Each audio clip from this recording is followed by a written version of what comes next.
Hello everyone, welcome back to my another new video. আজকে আমি তোমাদের সঙ্গে একটা রেসিপি শেয়ার করছি, একটা মিষ্টির রেসিপি শেয়ার করছি। এই মিষ্টিটার নাম হচ্ছে প্রাণু। মিষ্টিটা তৈরি করার জন্য আমি 2 কিলো দুধ কাটিয়ে নিয়েছিলাম। তার থেকে ঠিক যতটা পরিমাণ ছানা বেরোয় ততটা পরিমাণই ছানা বের করে নিয়েছি, মানে 2 কিলো দুধ কাটিয়ে যতটা পরিমাণ ছানা বেরিয়েছে। আর দুটো গোটা পাকা আমের পেস্ট নিয়েছি। অবশ্যই আমগুলো মিষ্টি, প্রচণ্ড মিষ্টি ছিল। তারপর কি করব, সেই ছানাটা কড়াই গরম হওয়ার সাথে সাথে কড়াইতে ছানা আর ওই পাকা আমের পেস্ট ভালো মতো করে নেড়ে চেড়ে মিশিয়ে নেব। হালকা একটু শুকনো শুকনো হয়ে আসলে তার মধ্যে 1 কাপ পরিমাণ গুঁড়ো দুধ দিয়ে দেব। আর যদি তোমাদের মিষ্টি তখন কম বেশি কিছু মনে হয়, তো তখন যদি মিষ্টি কম লাগে অবশ্যই একটু চিনি অ্যাড করে নিও।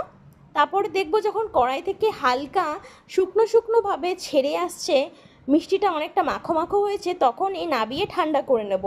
ঠান্ডা করে নেবার পর আমি ঠিক যেইভাবে কিছুটা পরিমাণ ছানা দিয়ে মিষ্টিটা মেখে নিয়েছি, তোমরাও সেইভাবে ভালো মতো করে মিষ্টিটা মেখে নেবে। মেখে নেবার পর হাতে কিছুটা পরিমাণ ঘি লাগিয়ে এটাকে ঠিক গোল গোল বলের আকারে শেপ দিয়ে নেব আমরা। আর তারপরেই আমরা মিষ্টিটা সার্ভ করব। এর ওপরে কিছুটা গুঁড়ো দুধ কিংবা খোয়া ক্ষীর গুঁড়ো দিয়ে মিষ্টিটা আমরা সার্ভ করতে পারি। এটা আমি রুমি দিদিভাইয়ের কিচেন থেকে নিয়েছি। কেমন লাগলো অবশ্যই জানিও।